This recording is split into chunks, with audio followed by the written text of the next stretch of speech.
提起角鬥，有人會諗起潛水，有人會諗起海龜，但係亦有更多人第一時間諗起嘅係另一個稱號 Death Island 死亡之島。明明係一個世界知名嘅潛水天堂，點解會背負住一個咁恐怖嘅外號超過10年呢？而呢個稱號嘅由來，要由2014年一宗震動全球嘅命案開始講起。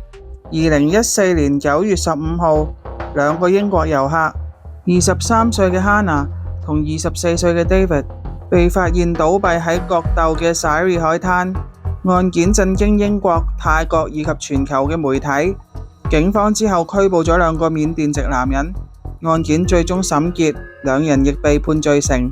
但由於拘捕、搜證到審訊，案件一直充滿爭議，包括 DNA 證據、調查程序以及被告聲稱曾遭威脅逼供等問題，多年嚟一直被外界討論。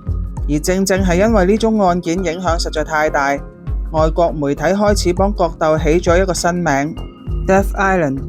不過如果事情去到呢度就結束，呢個稱呼未必會流傳到今日。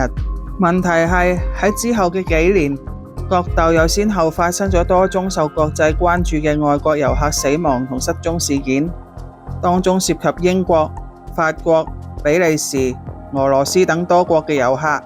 有案件被裁定為意外，有案件被裁定為自殺，亦有案件至今仍然存在爭議。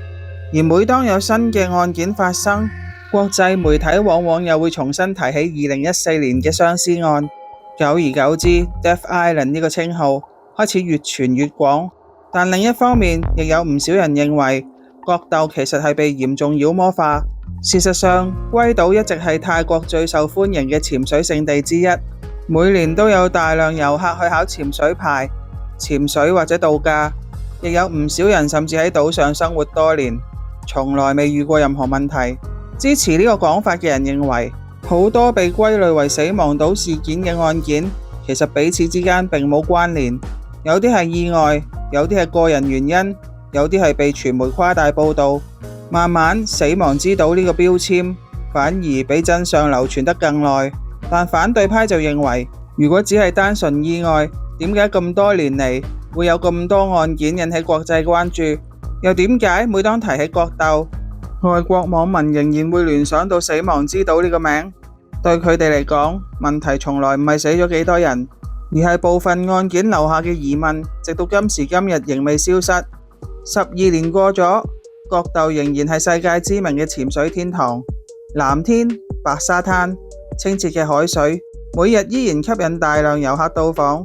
但與此同時 Death Island 呢個稱號仍然存在。究竟呢個稱號係合理警示，還是一個已經甩唔到嘅標籤？你又點睇呢？我係變態中女，多謝大家收睇。